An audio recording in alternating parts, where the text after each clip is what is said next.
recording so just a reminder that we will be recording this meeting, that we'll send notes out within the week. Please, while other people are talking, make sure to keep yourself muted, raise your hand, just for folks who maybe can't hear over one another. It's really important that we're all talking one at a time. Leave questions towards the end of whoever's speaking. And then also, if you need captioning, we have captioning available. You can press CC down at the bottom of your screen. Sometimes you have to press the more button to see it. And then just, you guys know this, please be respectful.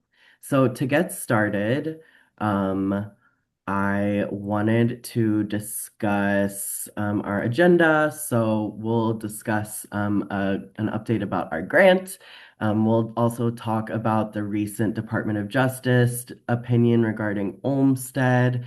We will talk about the upcoming Liggett consent decree hearing, talk a little bit more about the video project that we kind of started earlier this summer. We have an opportunity to collaborate with Caring Across Generations on their 1 Million Care Conversations project. And then, of course, we have the Disability Pride Parade coming up. So we get to talk about that a little bit. So to get started, just an update, we received our Coleman grant and we have been awarded $185,000 through December 2027. I just wanted to say thank you to Coleman for their very generous contribution. We get to continue our work, and I'm really excited to see what the rest of this year and into next year has to offer for us. So thanks everyone for your really, really hard work. We would not be able to do it without you, and I'm excited to see what we come up with next.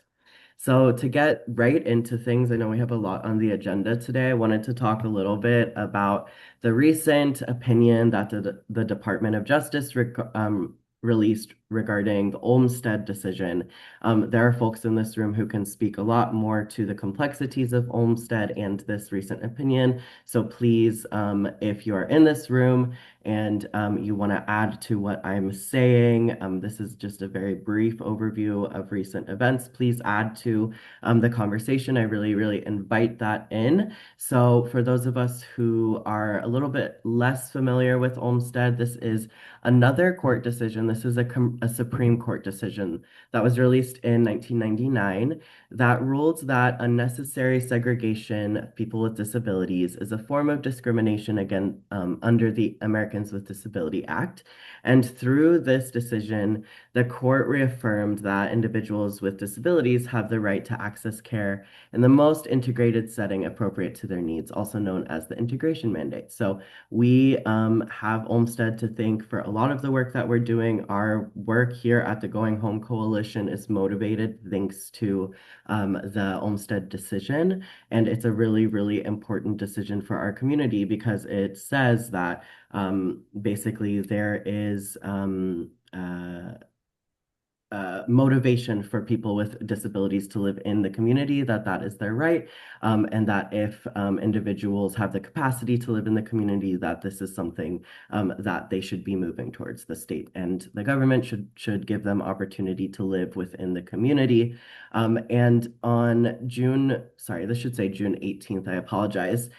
So last week, the Department of Justice released an opinion that's basically states as a very large overview that Olmstead does not impose an integration mandate. So this is not a legally binding opinion. This is something that's really important for us to remember, that this is not an opinion that is going to change Olmstead, change the ADA, or change Section 504. So our rights are still enshrined in the ADA and Section 504. Olmstead does still stand. However, this is a very important piece of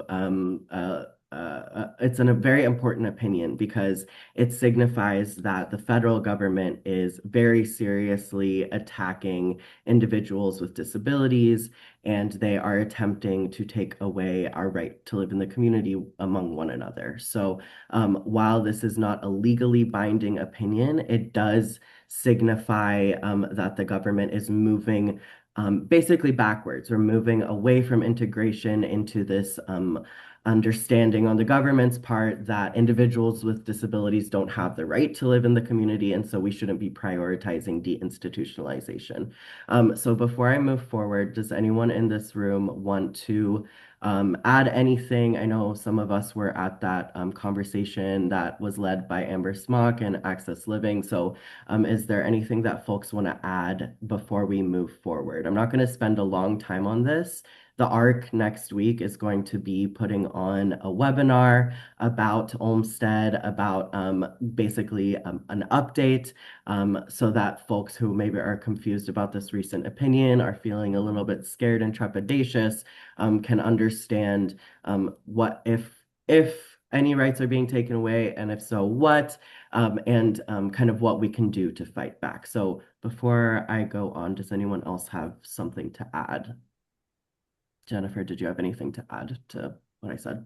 Okay. And this, guys, this is basically from the Arc of the United States opinion, recent statement that they released about this opinion. I sent a link to Jennifer, and hopefully she'll be able to drop it in the chat. If not, you should have received this in the most recent Arc of Illinois newsletter, or like press release, basically. If you did not receive the Arc of the United States official statement, let me know, and I'm happy to send it along to you. It really summarizes things well. Just a reminder that Olmsted is still Supreme Court precedent. The ADA, Section 504 are still law. Integration mandates still exist in federal regulations.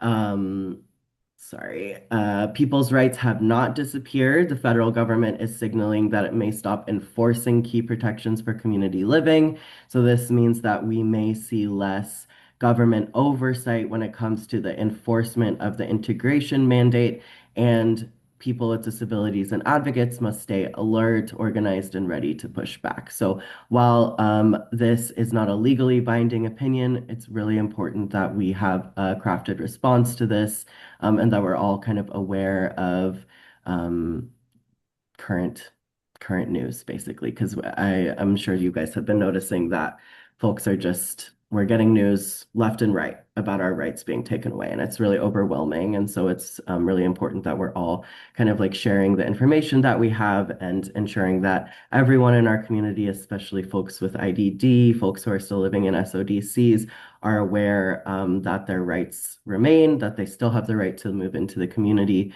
and that we should still be continuing to fight for integration. All right, anything about Olmsted before we move forward? All right, cool. So, exciting um, opportunity for us to really show the state government, the federal government, that we care about people who are living in institutional settings, ICFDDs, and in SODCs. The Liggett consent decree hearing, one of the Liggett consent decree hearings, is happening on July 8th, 2026. That's going to be at 10:45 a.m. at the Dirksen Federal Courthouse in Chicago, that's right downtown. And the ARC is attempting to organize a group of advocates to attend this meeting. So I'm going to stop sharing so we can all see one another. Greg and I are planning to be present at this court hearing. Just a reminder, it is on July 8th. Is there anyone who's in the room who would be interested in attending the Liggett consent decree hearing with us? The intention of this is to fill the courtroom. I recently had the opportunity, alongside the Alliance for Community Services and ADAPT Chicago, to go to the Colbert and Williams consent decree hearings, and we brought a really big group of organizers, self-advocates. We filled the courtroom completely, and the judge, the plaintiff, and the court monitor were all really thankful that we had so many self-advocates there, kind of acting as this sort of oversight. So, wondering who would be interested in attending. Greg and I can help organize rides. We can help trying to basically try to get you there. We're hoping to prioritize folks who maybe live in Cook County because things do change pretty frequently. So sometimes the actual time of the court hearing will change. So is there anyone here who would be interested in attending? I'm also going to be reaching out to folks personally, but wondering yeah, Jennifer, go ahead. I'm planning to attend as well. So if Awesome. there is somebody from Central Illinois that needs to get up there, I'm not sure when I'll be going, but we can chat and see if that might work out for us to go together. Awesome. Yeah. So anyone who might be closer to the Bloomington area, McLean County, might have the opportunity to ride in with Jennifer. Bradley, I see that your hand is raised as well. I would be interested in going, and Awesome. I live in Wheaton. Okay. Do you Um, drive, Bradley? no, Okay. but the train station's pretty close to where I live. Awesome. So I'll send you an email after this and we can try to organize a way for you to get there. I'm happy to pay for the train ticket for you to get, is it a Metro or is it the Amtrak? Metro, I believe. Okay. Yeah, it should be pretty straightforward. And there's a train sta stop literally right in front of the courthouse building. So I'll send an email to you, Bradley, so that we can organize that. Is anyone else able to attend? I know we have some folks from ICDD. I don't know ICDD if you guys would be interested in coming with us, not to put you on the spot. Sorry. And I might need help like getting out of the train station. Yeah, absolutely. I can help you with anything that you need. We can even do practice runs on the train Oh, if that's oh, something that you need support maybe. with. Yeah. Thank you. Sure. Gary? Uh, Thanks, Rio, for Sorry. inviting ICDD. Let me check. We have a council meeting that day, Okay. so it might make it difficult. But What time is the council meeting? Actually, that's good to know because I was going to invite Curtis to come with us. uh, it is gonna be all day. Well, Okay. like 10 to 12, and then 1 to Okay. 3. I think. And just so Yeah, you know, yeah. Rio, Curtis did say he was going to go, so we Oh, have to remind him that he has a conflict. okay. Sounds good. Cool. All right. Anyone else? I know we're missing a good handful of folks who usually come to the evening meetings. April says she has to work. Abby said the council meeting is 10 to 12 and 1 to 3. Okay, that makes sense. If you guys think of anyone else who might be able to attend, we're also kind of working behind the scenes to invite other self-advocates as well. We're hoping to get about 10 people. So it's not a huge list, but enough to, fill the courtroom a good amount. It's a pretty small room. So really any amount of people who show up is really great. So it looks like we've got about 3 or 4, including Greg. Let's see. Susie, the time is at 10:45 a.m. How far of a drive is that for you? Or do you drive, Susie? I drive. Where is It's it at in the Cook Dirksen Federal building. It's right um, downtown in town? Chicago. Yeah, And I can send you the exact the address. problem with me is my son wouldn't attend, and it's sometimes difficult the logistics. My Yeah. husband's with him, but it's just he wouldn't be there. My son wouldn't be there. Okay. And so I'm just not really sure about the logistics Absolutely. Well, and if you're everything of getting interested, there. I could always follow up with you and we could try to figure out if it's something Okay. that you would be interested in attending. You I don't have mean, to I'd commit right now. be interested. The question is whether I can Okay, sounds good. Why don't I follow actually up with you physically after this? do it, but let's just say it's 50-50. Okay, perfect. I'll send you an email after this and we can try to Okay. coordinate something out. Okay. Awesome. Thank you guys. And just a reminder for those of us who maybe need a refresher on the Ligas consent decree, our May meeting, our education session with Shirley Perez was about the Ligas consent decree. There was an update. And the reason that we're really hoping to show up to this meeting is because the state recently did submit an appeal. They do not want to continue complying with the Liggett consent decree. They think that they've met the requirements, blah, blah, blah. The judge, Greg, correct me, the judge did deny the appeal, right? Or is that happening during this meeting? Sorry, during this hearing. To be honest, I'm not 100%. I thought the appeal was in process. Okay. So but I'm not 100% sure on that. Okay, great. So either way, it's really important that we show up to show that we want the Liggett consent decree to continue being enforced. As you guys know, the state is not meeting the requirements of the consent decree. They're not transitioning as many people as they should be doing. Lots of folks who live in ICFs are moving to SODCs because there is no housing in the community. And so we have this kind of like they're saying that they're moving folks into the least restrictive setting, but they're really moving them into even more intense institutional settings. So it's really important that we show up and show that we really, really want the state to continue moving people out of SODCs. All right, let's continue moving forward. When you say the state is appealing, so it's literally the state government. It's Pritzker. It's someone correct me, the name of the court case. Is it Pritzker versus Liggett?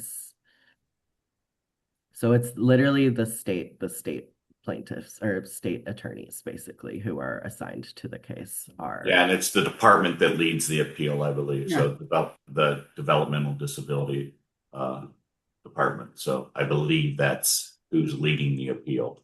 I mean, leading the court for the state. Thank you. Okay, anything else about Liggett, you guys? Any questions about the consent decrees, about Olmsted as we move forward? I just think it's interesting that the estate seems to be, or from what I've been reading about it, the states are, well, there's not enough community housing and resources. Therefore, we can't, it's like they're saying, well, if you say there's not enough community resources, that's a good enough excuse to Right. not. Yeah, exactly. It's kind of like this, like You be in this evil. gets 22. Yeah, no, literally. Because It's they like don't a exist. Ouroboros Yeah, that hello. never ends, right? It's like a snake That's that's the whole eating its own point. tail. Yeah, totally, absolutely. Yeah, it's really frustrating to be in those settings where they're like, well, we don't have any housing, and it's like, okay, well, you guys are the ones who are in charge of making the housing available. You So, wouldn't want to leave these people homeless now, would you? right. Yeah, exactly. Yeah, it's very frustrating. Yeah, thank you for vocalizing that, Susie. I appreciate it. Okay, anything else about Liggett and everything before we move into our other projects that we've been working on? And does anyone have anything else to add about Olmsted, the importance of the recent opinion, anything like that? For those who might not have seen it, I did drop a Liggett consent decree overview link in the chat that Rio has provided for us. So feel free to check that out if you want a review that way. Thank you. Okay, let me find my way back to my presentation. Can you guys see my screen? Yes, we can now. Okay, awesome. Thank you.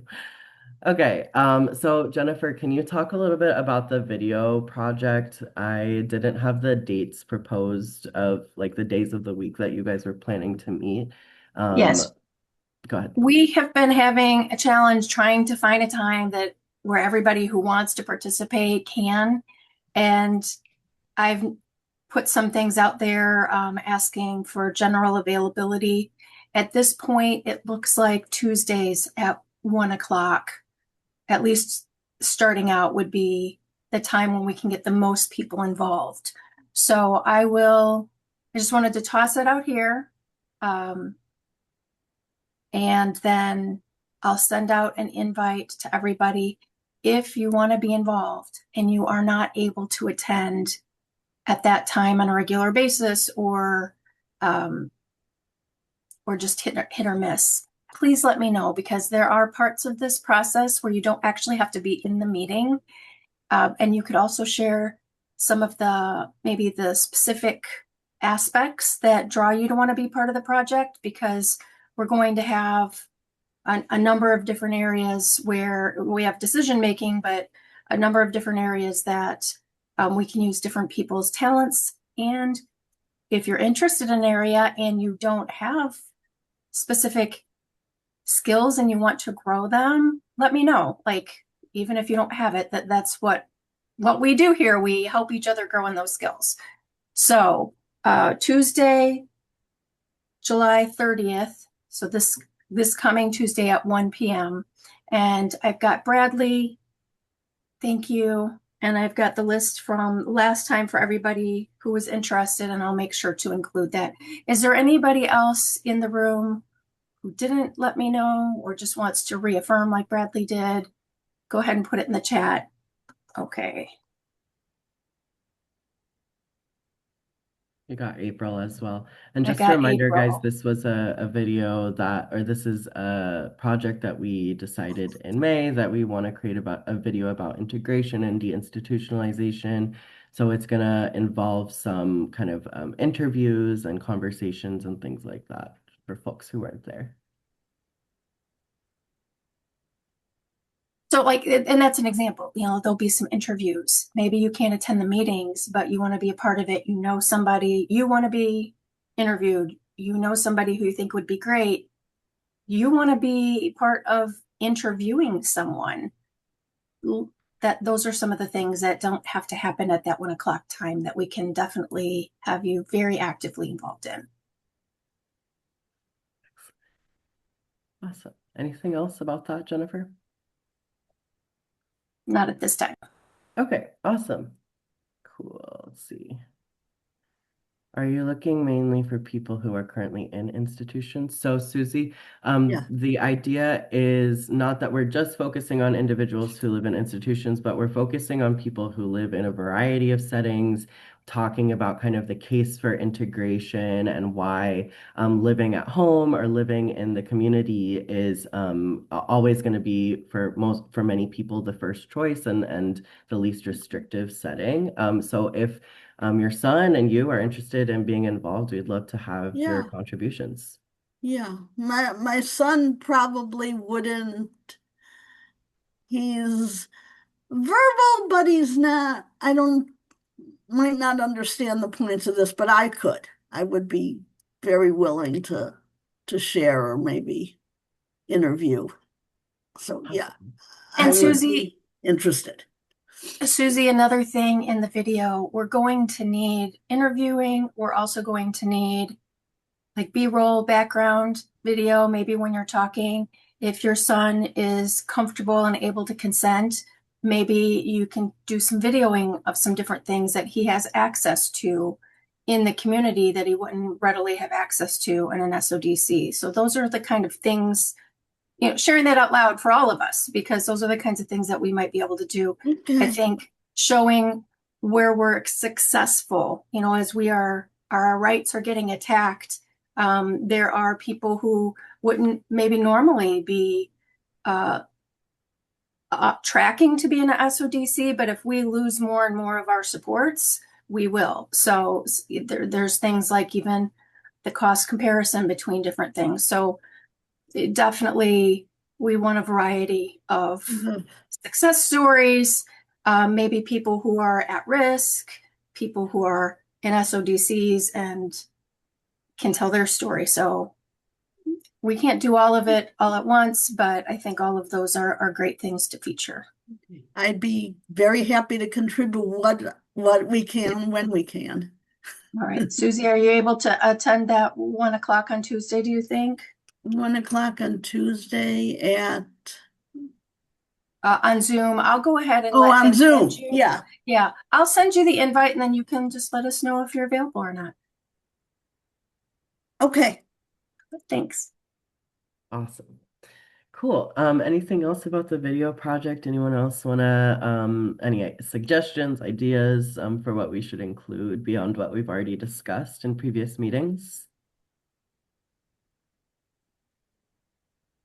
Okay, great. So let's move into another collaborative opportunity that we have.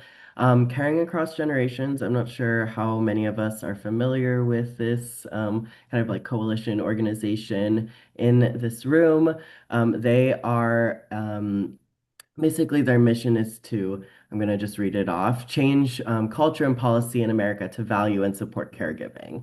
So they seek to transform cultural norms and narratives about aging, disability, and care to win federal and state level policy change and to create powerful coalition across the millions of us who are touched by care. So the work that they're doing right now is called 1 Million Care Conversations, and it's exactly what it sounds like.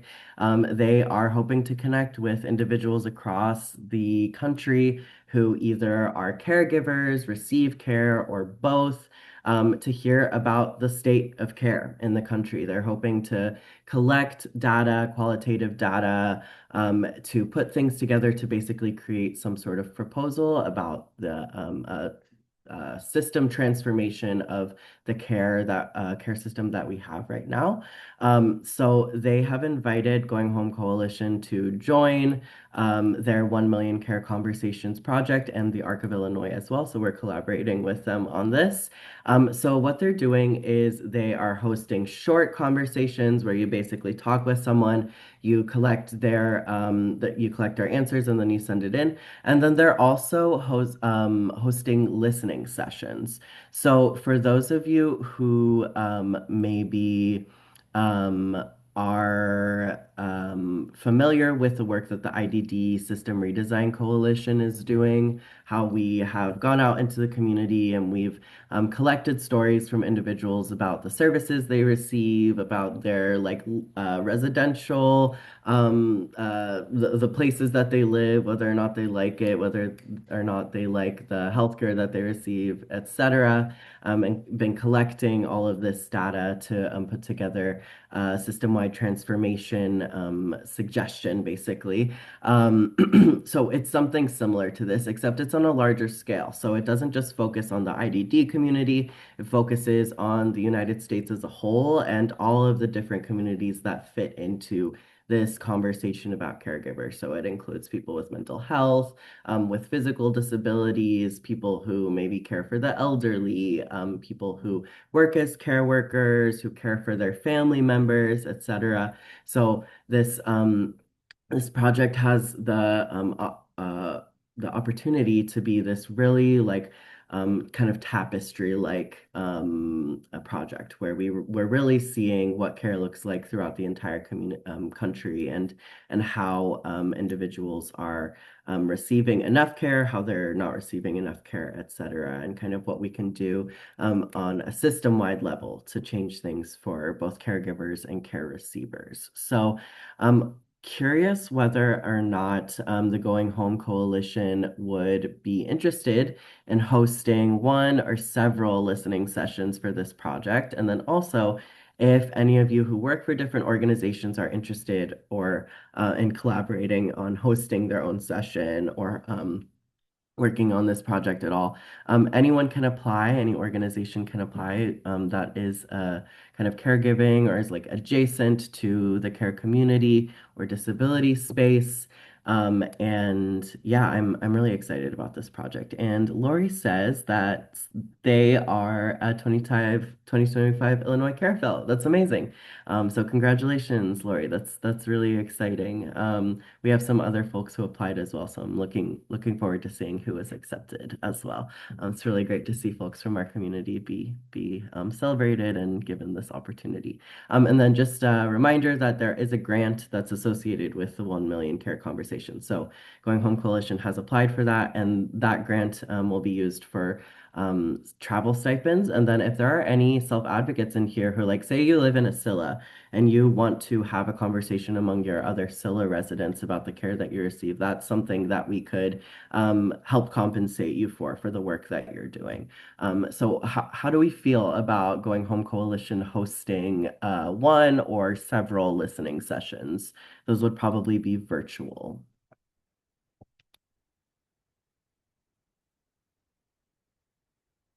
Getting a party hat from Abby. Okay, April says yes.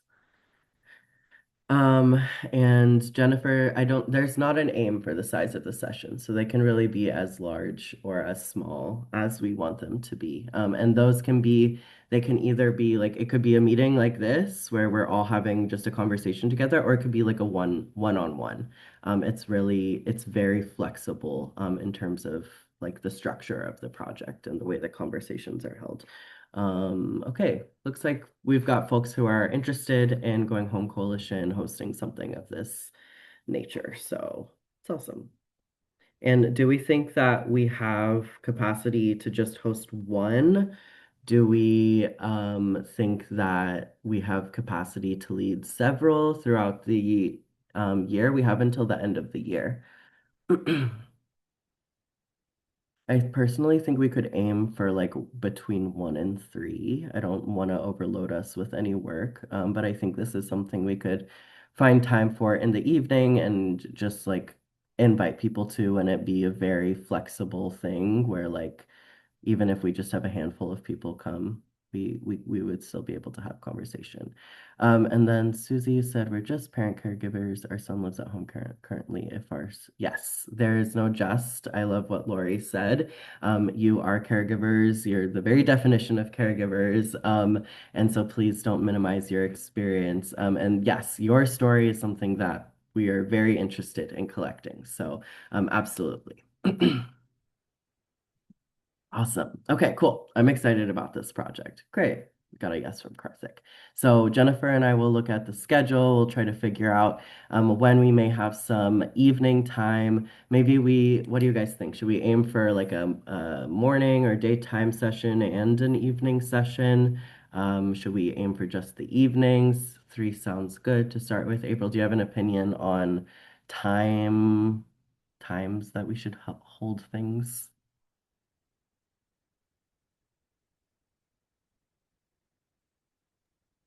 I am finding with some other projects and committees that I'm on that evenings in the summer are less attended. So I'm not saying we shouldn't have any at all, because like a lot of us work and aren't able to take time off during the day, but just to take that into consideration.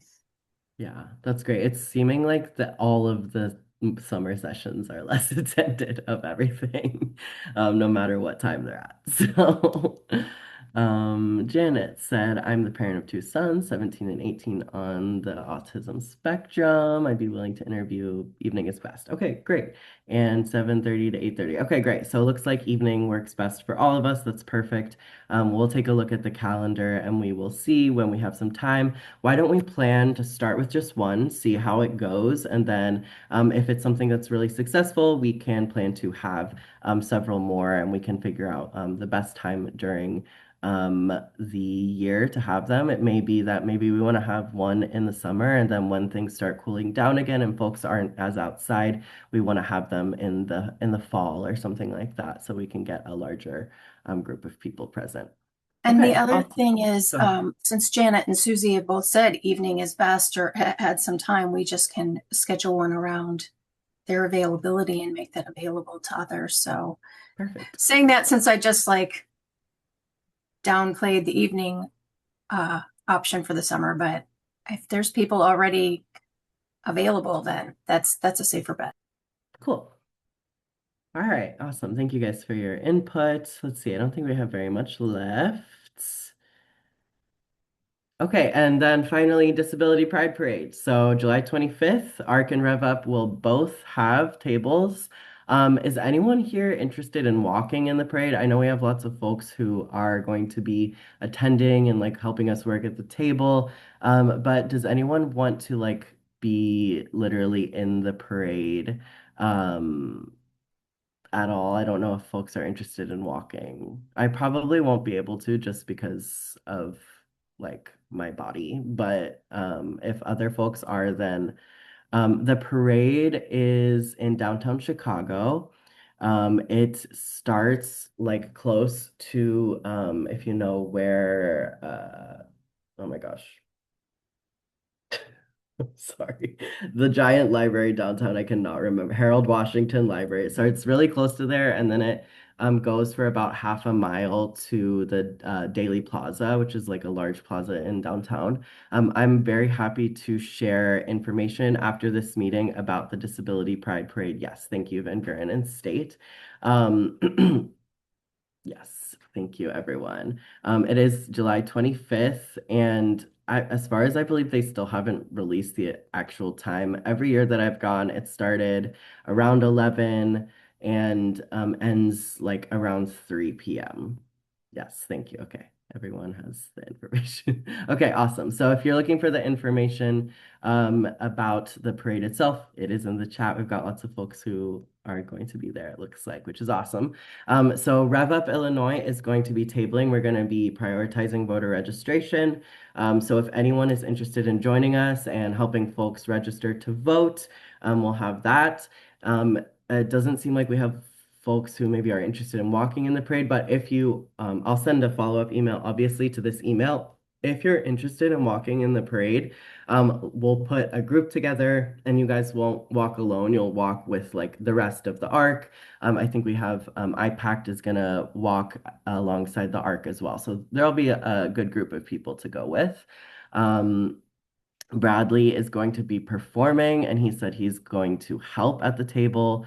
Karthik said he can come if he's not working that day. That's awesome, Karthik. Gary, you have your hand raised.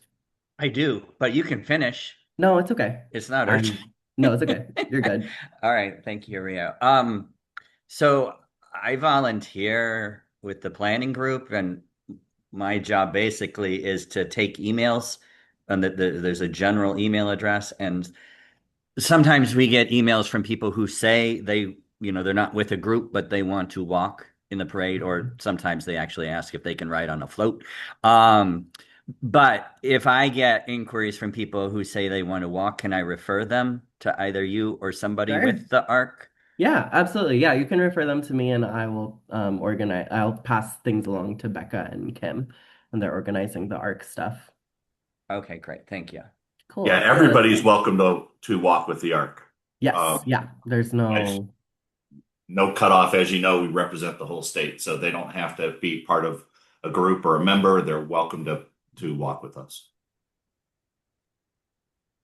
Awesome. And then April and Karthik, Jennifer said, let's talk about writing together. April, Jennifer sent you a DM. Yeah, so Jennifer is planning to come from McLean County. So hopefully we can get McLean County folks there. And then if you are interested in attending, please drop your t-shirt size in the chat. Even if you're not going to be able to like work all day at the Rev Up booth, I have lots of Rev Up t-shirts, so I really want to give those out to folks. So anyone who's here, drop your t-shirt in the chat, even if you're going to be working and doing something else, be at the Pride Parade, bringing my kids along. Fun. Abby, send me your t-shirt size and I'll have a t-shirt for you. Yeah, anyone who's going to be there, even if you won't be working with us. Is there anything closer to Springfield? Maybe Jennifer, do you have an idea? I wasn't able to find one. We were trying to get a table at the Bloomington they don't have a disability pride parade, but they've got a pride LGBTQ plus one, and we missed the deadline we weren't aware of it, the timing of it, so didn't find out till after the deadline to get a table. We'll be working on that for next year, Janet. So there will be something closer next year. But if I find something, I can let you know for sure. The only other one I know of is in Lake County. Those are the only two I'm aware of personally. Does anyone else have any events happening in Springfield or closer to Springfield that they could recommend to Janet right now? Gary? I do. It's not like a Pride Parade event though, but we just got an email yesterday that there are going to be events, I think, around the state about a week after the Disability Pride Parade. It's the Medicaid and Medicare anniversary, and I specifically I know there's going to be a vigil in Springfield. It's either July 30th or July 31st, but I can find out more information about that, and they're recruiting people for that. Gary, will you send that information to me as well? Yes. And Jennifer says the Pride Gathering in Bloomington is downtown starting at 4 p.m. And just a reminder, even if you are not part of the LGBTQ community, that we are accepting to everyone, and Pride is a celebration for everyone to be part of. And just a reminder that there are huge amounts of people with disabilities who are queer. So please feel free, if you are considering going to some sort of Pride event this summer, please go, because our community needs all the support we can get, and we love you guys. We love the disability community, and many of us belong to the disability community. Okay, disability pride, anything else? And consider wearing a Rev Up t-shirt. Yes, always. Okay. And then also, even if you won't be at Disability Pride Parade, but you do want a Rev Up t-shirt, you should just drop your t-shirt size in the chat. That way I can distribute that to you. Because like I said, I have a lot and I want as many folks to get them as possible. Okay. So thank you, Karthik. We are getting to the end of our meeting. I think this went well. I wanted to just thank everyone for coming again. We have a few meetings coming up. Rev Up Illinois, July 2nd at 6. We have a really exciting educational session coming up for July, and then we have another exciting session happening in August. We're going to be focusing on criminal justice reform and the carceral system, and how imprisonment and incarceration affects the IDD community. So our next meeting is going to be with the National Institute for Justice. Her name is Laura Kelly. She is an organizer with the National Institute for Justice and the former Massey Commission. We're going to be talking about ending qualified immunity. So for those of us who have any interactions with anyone who works at the state, care workers, folks who lived previously in an SODC setting, those employees are all state workers, and they have qualified immunity, which means that they are protected from civil suits that affect individuals' constitutional rights. So the National Institute for Justice is part of a nationwide push towards ending qualified immunity, which would mean that government workers would have basically some sort of oversight and like repercussion for violating people's rights, and that people would be able to file civil suits against them for the violation of constitutional rights. So I'm really excited about this conversation and diving more into it. If you don't understand really what I'm saying, Laura is going to give us a brief overview, and then she's going to talk about how it directly affects the IDD community. So don't be afraid if you're kind of scared by the words qualified immunity. It's less intimidating of a concept than it sounds, and it's something that lots of us are already familiar with. And then we have another going home organizing session that's going to be on July 23rd at 10 a.m. And like I said before, we've got the Disability Pride Parade coming up. And as Gary said, lineup is at 10 a.m. Things will get started around 11. Does it end at 2 or is it 3 this year? I believe too. Okay, cool. Yeah. Awesome. And then we have our final digital literacy class happening June 30th at 6 p.m. We will have more of these for those of you who have missed participating in this project. we will continue to hold these virtual sessions. We just haven't decided whether or not we want to have them on the same day or at the same time yet. So that will be coming up in the future. So do not fear if you missed that. And that's all I have today. Does anyone else have anything to add before we end 10 minutes early? Thoughts on this meeting? Thoughts on having an organizing meeting during the day? Did we like this time? Was it helpful? Getting thumbs up, awesome, cool. Anyone not like this time, want it to be on a different day, have any negative feedback that I should take into account? Awesome, love that. Okay, cool. Well, oh, sorry, Bradley, go ahead, please. Until I go to school, this time looks fine for me. Okay, sounds good. And then I'm assuming you don't have your schedule for fall yet. Is that correct? I do. Okay. Yeah. I'll And send it to you when I can. okay. Well, no pressure, but so you said that this time won't work once the school year Yeah. starts up. Okay, Yeah. sounds good. Cool. Well, just a reminder that these sessions are recorded and I'll send out notes and everything. So even if you're not able to make the morning session, you'll still have access to it and you'll have all the information about it as well. Thank you so much, everyone, for coming. It was really great to see all of your faces. I hope you guys have good days. Thanks, Nathan, for coming. It was great to see you. And yeah, see you guys soon. Thanks, everyone.